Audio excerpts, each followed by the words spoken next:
Rameswaram cafe bomb blast ತನಿಖೆ ಚುರುಕುಗೊಂಡಿದೆ. ಪ್ರಕರಣವನ್ನು ಗಂಭೀರವಾಗಿ ಸರ್ಕಾರ ತೆಗೆದುಕೊಂಡಿದೆ. ಗೃಹ ಸಚಿವ ಪರಮೇಶ್ವರ್ ಹೈ ವೋಲ್ಟೇಜ್ ಮೀಟಿಂಗ್ ಅನ್ನು ನಡೆಸ್ತಾ ಇದ್ದಾರೆ. ತನಿಖೆಗೆ ಮತ್ತಷ್ಟು ವೇಗ ಮುಟ್ಟಿಸಿದ್ದಾರೆ ಗೃಹ ಸಚಿವ ಪರಮೇಶ್ವರ್. ಆದಷ್ಟು ಬೇಗ ಆರೋಪಿಯನ್ನ ನಾವು ಬಂಧನ ಮಾಡ್ತೇವೆ. ಬೆಂಗಳೂರು ಜನ ಯಾವುದಕ್ಕೂ ಕೂಡ ಆತಂಕ ಪಡಬೇಕಾಗಿಲ್ಲ. ಬೆಂಗಳೂರು ಸೇಫ್ ಸಿಟಿ ಮಾಡೋದಕ್ಕೆ ಹೆಚ್ಚಿನ ಆದ್ಯತೆಯನ್ನು ಕೊಡ್ತೇವೆ. ಪೊಲೀಸರ ಜೊತೆ ಸಭೆ ಬಳಿಕ ಗೃಹ ಸಚಿವ ಡಾಕ್ಟರ್ ಜಿ ಪರಮೇಶ್ವರ್ ಹೇಳಿಕೆ ಕೊಟ್ಟಿದ್ದಾರೆ. ಪೊಲೀಸ್ ಆಯುಕ್ತರ ಕಚೇರಿಯಲ್ಲಿ ನಡೆದ ಅಧಿಕಾರಿಗಳ ಸಭೆ, ಪ್ರಕರಣದ ತನಿಖಾ ವರದಿ ಪಡೆದಿದ್ದಾರೆ. ಪರಮೇಶ್ವರ್ಗೆ ತನಿಖೆಯ ಮಾಹಿತಿಯನ್ನ ನೀಡಿದ್ದಾರೆ ಬೆಂಗಳೂರು ನಗರ ಪೊಲೀಸ್ ಆಯುಕ್ತ ದಯಾನಂದ್. ಈ ವಿಚಾರಕ್ಕೆ ಸಂಬಂಧಪಟ್ಟಂತೆ ಗೃಹ ಸಚಿವರೇ ಮಾತನಾಡಿದ್ದಾರೆ.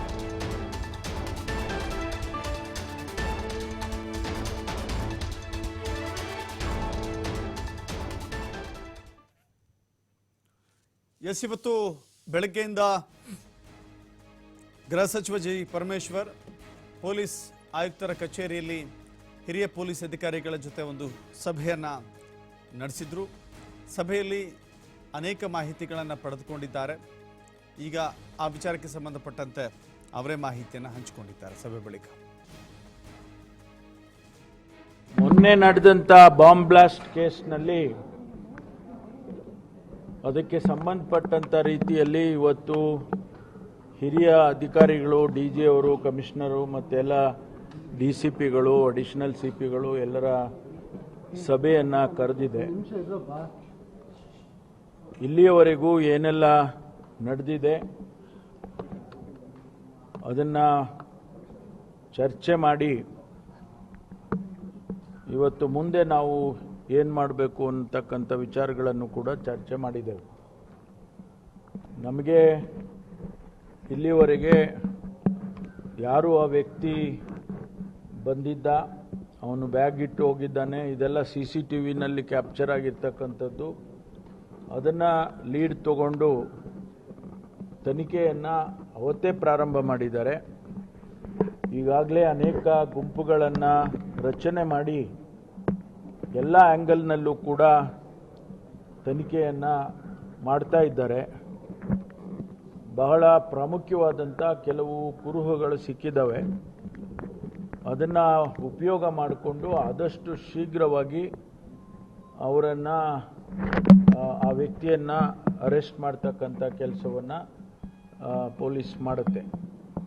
ಇದರ ಜೊತೆಗೆ ನಮ್ಮ ಏನು NIA ಅವರಿರ್ಬೋದು, NSGನವ್ರು ಇರ್ಬೋದು, ಅವರು ಕೂಡ ಅವ್ರದ್ದೇ ಆದ ರೀತಿಯಲ್ಲಿ ತನಿಖೆಯನ್ನು ಮಾಡ್ತಾ ಇದ್ದಾರೆ. ಒಬ್ಬರಿಗೊಬ್ಬರು ಮತ್ತಷ್ಟು ಮಾಹಿತಿ ನಮ್ಮ ಪ್ರತಿನಿಧಿ ಸಂತೋಷ್ ಪಟೇಲ್ ನೀಡ್ತಾರೆ. ಸಂತೋಷ್, ಸಭೆ ಮುಗಿದಿದೆ. ಸಭೆಯಲ್ಲಿ ಅನೇಕ ವಿಚಾರಗಳು ಚರ್ಚೆಯಾಗಿದೆ ಅನ್ನೋದನ್ನ ಸ್ವತಃ ಗೃಹ ಮಂತ್ರಿಗಳೇ ಹೇಳ್ತಾ ಇದ್ದಾರೆ. ಮುಂಬರುವ ದಿನಗಳಲ್ಲಿ ಇದನ್ನ ಅಂದ್ರೆ ಆರೋಪಿಗಳನ್ನ ಬಂಧಿಸುವ ನಿಟ್ಟಿನಲ್ಲಿ, ಜೊತೆಗೆ ನೋಡಿ ವಿಪಕ್ಷಗಳು ಇದನ್ನ ಬ್ರ್ಯಾಂಡ್ ಬೆಂಗಳೂರು ಬದಲಾಗಿ ಬಾಂಬ್ ಬೆಂಗಳೂರು ಅಂತ ಕರೀತಾ ಇದ್ದಾರೆ.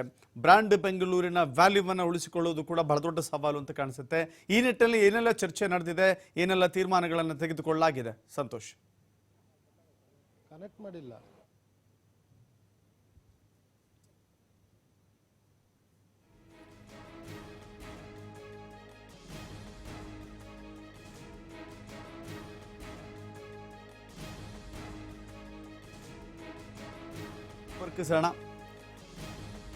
ಈಗ ತಾನೇ ಅಲ್ಲಿನ ಸಭೆ ಮುಕ್ತಾಯವಾಗಿದೆ.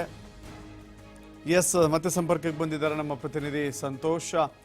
ಸಂತೋಷ್, ಬ್ರ್ಯಾಂಡ್ ಬೆಂಗಳೂರಿನ ಶಾಂತಿ ಮತ್ತು ಸುವ್ಯವಸ್ಥೆಯನ್ನು ಕಾಪಾಡುವ ನಿಟ್ಟಿನಲ್ಲಿ ಏನೆಲ್ಲ ಚರ್ಚೆಯಾಗಿದೆ? ವಿಪಕ್ಷಗಳು ಬ್ರ್ಯಾಂಡ್ ಬೆಂಗಳೂರನ್ನ ಬಾಂಬ್ ಬೆಂಗಳೂರು ಅಂತ ಕರೀತಾ ಇದ್ದಾರೆ. ಬ್ರ್ಯಾಂಡ್ ಬೆಂಗಳೂರಿನ ವ್ಯಾಲ್ಯೂ ಜೊತೆಗೆ ಶಾಂತಿ ಕಾಪಾಡುವುದು, ಜೊತೆಗೆ ಭಯಮುಕ್ತ ವಾತಾವರಣವನ್ನು ನಿರ್ಮಾಣ ಮಾಡೋದು, ಏನೆಲ್ಲ ಚರ್ಚೆ ಆಗಿದೆ, ಏನೆಲ್ಲ ಸೂಚನೆಗಳನ್ನು ಕೊಟ್ಟಿದ್ದಾರೆ ಪರಮೇಶ್ವರ್ ಈ ನಿಟ್ಟಿನಲ್ಲಿ? ಸಂತೋಷ್,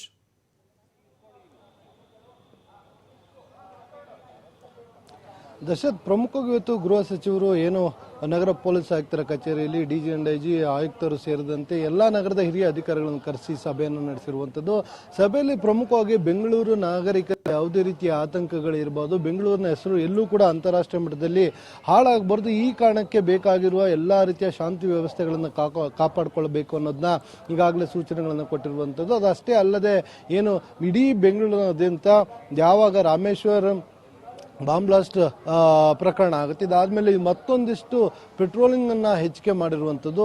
ಪ್ರಮುಖವಾಗಿ ಏನಂತ ಹೇಳಿದ್ರೆ ಇಡೀ ಪ್ರಕರಣಕ್ಕೆ ಸಂಬಂಧಪಟ್ಟ ಹಾಗೆ ಪ್ರಕರಣದಲ್ಲಿ ಏನೆಲ್ಲ ಸುಳಿವು ಸಿಕ್ಕಿದೆ ಇದುವರೆಗೂ, ಆರೋಪಿಯ ಚಹರೆ ಏನು, ಯಾರು, ಎಲ್ಲಿಯವನು, ಹೇಗೆ ಬಂದ, ಹೇಗೆ ಎಕ್ಸಿಟ್ ಆದ, ಯಾಕೆ ಇನ್ನೂ ಆತನ ಸುಳಿವು ಸಿಕ್ಕಲಿ, ಎಲ್ಲ ರೀತಿಯ ಮಾಹಿತಿಗಳನ್ನು ಅಧಿಕಾರಿಗಳ ಬಳಿ ಪಡ್ಕೊಂಡಿರೋದು ಇದು ಒಂದು ಕಡೆ. ಆದರೆ ಮತ್ತೊಂದು ಕಡೆ ಈಗಾಗಲೇ ವಿರೋಧ ಪಕ್ಷಗಳಿಗೆ ಇದು ಪ್ರಮುಖವಾದ ಅಸ್ತ್ರ ಆಗಿರುವಂಥದ್ದು. ಕಾಂಗ್ರೆಸ್ನ ಆಡಳಿತಾರೂಢ ಪಕ್ಷವನ್ನು ತಿವಿಲಿಕ್ಕೆ ಏನು ಬ್ರ್ಯಾಂಡ್ ಬೆಂಗಳೂರನ್ನ ಮಾಡ್ತೀವಿ ಅಂತ ಹೇಳಿ ಇದನ್ನ ಬಾಂಬ್ ಬೆಂಗಳೂರು ಮಾಡ್ತಾ ಇದ್ದಾರೆ ಅಂತ ಹೇಳಿ ಈಗಾಗಲೇ ವಿರೋಧ ಪಕ್ಷದವರು ಹೇಳ್ತಾ ಇರುವಂಥದ್ದು. ಹೀಗಾಗಿ ಆ ಚಾಟಿ ಏಟ್ನಿಂದ ತಪ್ಪಿಸ್ಕೊಳ್ಳಿಕ್ಕೆ ಆದಷ್ಟು ಬೇಗ ಆರೋಪಿಯನ್ನ ಬಂಧನವನ್ನು ಮಾಡಬೇಕಾಗುತ್ತೆ. ಇದರ ಜೊತೆಗೆ ಪ್ರಮುಖವಾಗಿ ಬೆಂಗಳೂರು ನಗರ ಪೊಲೀಸರು, ಎನ್ಐಎವರು, NSG ಕಮಾಂಡೋಸ್ ಮತ್ತು ಹೊರ ರಾಜ್ಯದ ಕೆಲವು ತನಿಖಾ ಸಂಸ್ಥೆಗಳ ಸಹಕಾರವನ್ನು ಈಗಾಗಲೇ ಪಡ್ಕೊಳ್ಳಲಾಗಿದೆ. ಯಾಕಂತ ಹೇಳಿದ್ರೆ ಬಾಂಬ್ ಬ್ಲಾಸ್ಟ್ ಮಾಡಿರುವಂಥ ವ್ಯಕ್ತಿ ಯಾರು ಏನು ಎತ್ತ ಅನ್ನೋದ್ರ ಬಗ್ಗೆ ಇನ್ನೂ ಕೂಡ ಸ್ಪಷ್ಟವಾಗಿಲ್ಲ. ಗೃಹ ಸಚಿವರು ಕೂಡ ಅದನ್ನ ಹೇಳಿದ್ರು, ಒಬ್ಬ ವ್ಯಕ್ತಿ ಬಂದಿದ್ದಾನೆ, ಹೋಗಿದ್ದಾನೆ, ಅದರ CCTV ಫುಟೇಜ್ಗಳು ಪತ್ತೆ ಆಗಿದೆ, ಆ ಫುಟೇಜ್ಗಳನ್ನ ಇಟ್ಕೊಂಡು ಪರಿಶೀಲನೆ ಮಾಡ್ತಾ ಇದ್ವಿ.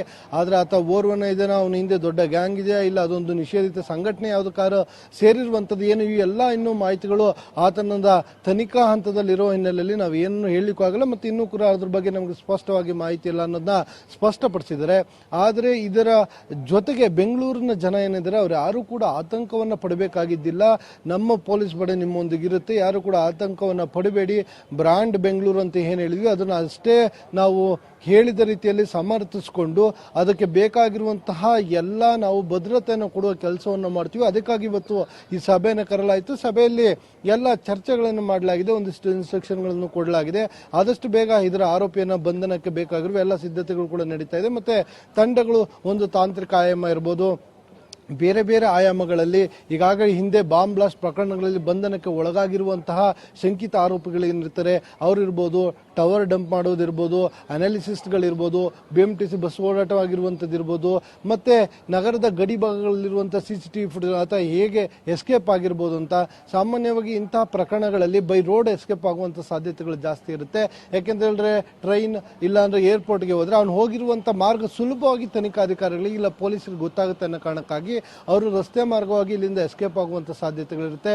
ಪಬ್ಲಿಕ್ ಟ್ರಾನ್ಸ್ಪೋರ್ಟ್ ನಲ್ಲಿ ಇವರು ಎಸ್ಕೇಪ್ ಆಗಿದ್ರು ಕೂಡ ಆಶ್ಚರ್ಯ ಪಡಬೇಕಾಗಿಲ್ಲ ಅನ್ನೋದು ಈಗಾಗಲೇ ತನಿಖಾ ಹಂತದಲ್ಲಿ ಒಂದಿಷ್ಟು ಮಾಹಿತಿಗಳು ಲಭ್ಯವಾಗಿರುವಂತದ್ದು. ಒಟ್ಟಾರೆಯಾಗಿ ಆದಷ್ಟು ಬೇಗ ನಾವು ಆರೋಪಿತರನ್ನ ಬಂಧಿಸ್ತೀವಿ ಅಂತ ಹೇಳಿರುವಂತದ್ದು. ದಶರಥ್, ಥ್ಯಾಂಕ್ ಯು ಸಂತೋಷ್ ನಿಮ್ಮೆಲ್ಲ ಮಾಹಿತಿಗೆ.